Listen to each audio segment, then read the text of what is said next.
Hi friends, we're back. And this video is going to be super cool because I'm sure that everyone can relate. My mom brought this topic up as we were driving and I thought, hey, hold your thought. Let's talk about it on camera.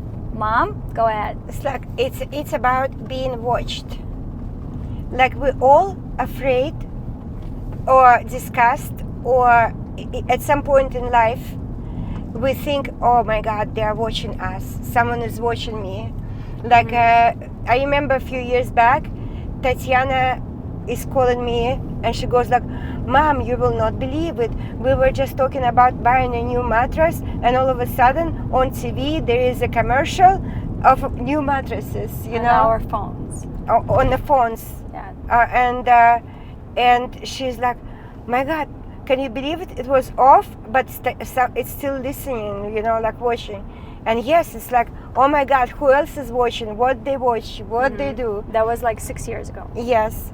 And I know people still uncomfortable with it. I know growing up in the Soviet Union, people are afraid to speak anything because they're afraid to be watched, to be listened to pay for it, you know, go to jail, get killed, whatever, for any opinions. But the thing is, growing up, like expanding in dimensional world, like right now you have to accept that it's us. We are watching ourselves. It's us. I'm glad you said that.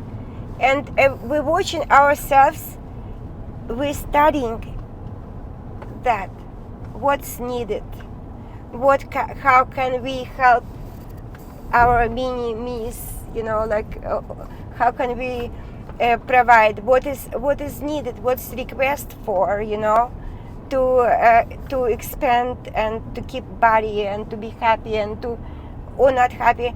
And sometimes we as the bigger us, receive wrong messages according to what people pay attention the most. And we may, but accepting that someone is watching you is step number one, you may say. Like, yes, somebody is watching you, so what? Like yesterday I was using the restroom in the forest, and so I had to flashlight. Not in the forest. It was an actual restroom. They built, and it's very dark there. I put lights on my phone, and all of a sudden it started flashing the light on my phone. I was like, as soon as she made a sound, yeah, it started flashing. I was like, oh my God, someone's taking a picture of me. There is no reception. We're in a deep forest. There is no reception, and all of a sudden it starts flashing. And then I realized it's only my phone was reacting to some kind of a movement and started turning itself on the other side. But anyway, like, even that made me thinking, like, is somebody's watching me on the other side? But what can I do? Like, I mean, if you enjoy watching that, go ahead. You know, like, seriously. What can I say? It is definitely a concept that I think all of us pass through when on the way to the awakening or going through it. And sometimes it seems so harsh that people actually get into this paranoid stage, you know, when they cover their phones and stuff. Now, my perspective on this is kind of like this. Imagine that we are a part of one whole, an organism, and everything that is around, which is very, very hard to imagine. Yeah, for me not. Okay. But I imagine that's the only way I think, pretty much. So everything that's around us, it's invisible, but it's like fascia.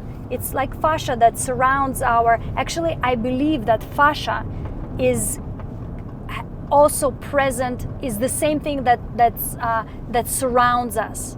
I think that whatever is surround us, where we find waves, like radio waves, light waves, you know, Wi-Fi, that's everything that surrounds us, that manifests inside our bodies like fascia.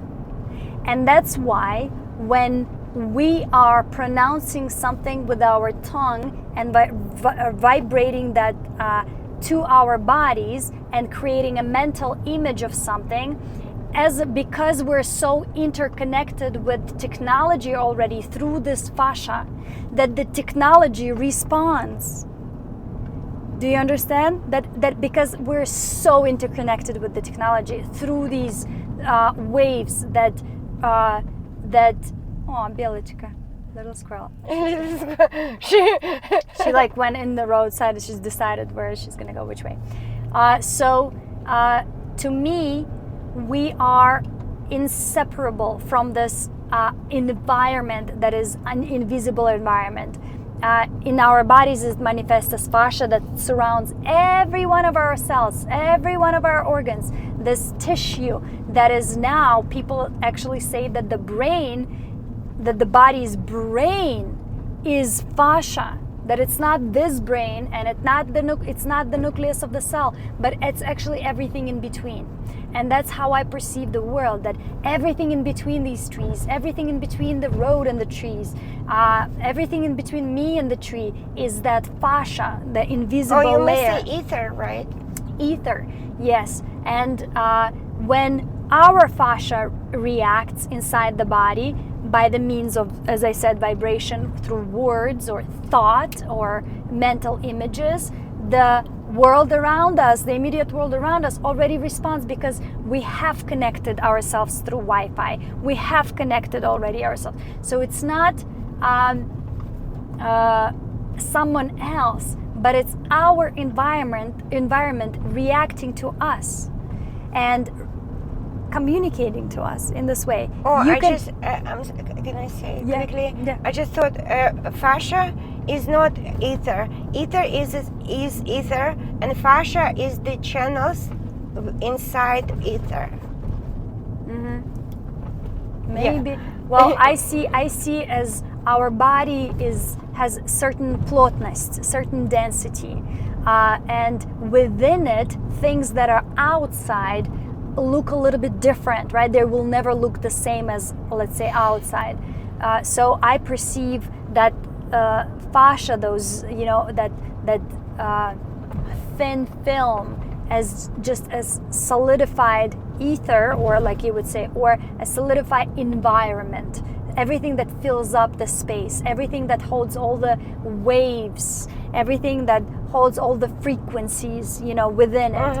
And because our phones are literally like an extension of ourselves already, we're so intertwined. That's why we're so, in so many ways, we're called like hybrids, between AI and something organic, Animalistic, or something organic, right? It's that mammals. transition point that we're so connected and intertwined with this fascia and these waves that are passing through all, that we can actually make our phones respond, different applications on our phones respond to our inner workings, and not only respond but also reflect. Whatever happens inside happens right away outside, right?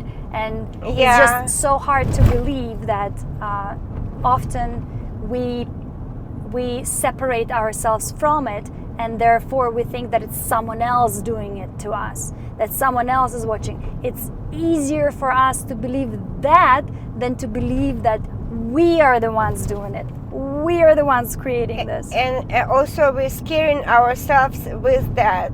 Maybe at some point it was we decided to scare ourselves with that versus scaring ourselves with something that is not that easy to take, But then it became again went to extreme. It's all a representation of our inner workings. Even your perception of this is just a reflection of what's going on inside. Yes, How much exactly. fear you still have within yourselves, whether your fear has been replaced by something else, right? When the fears are being replaced, you start perceiving the world differently. You think that, oh my God, this is me.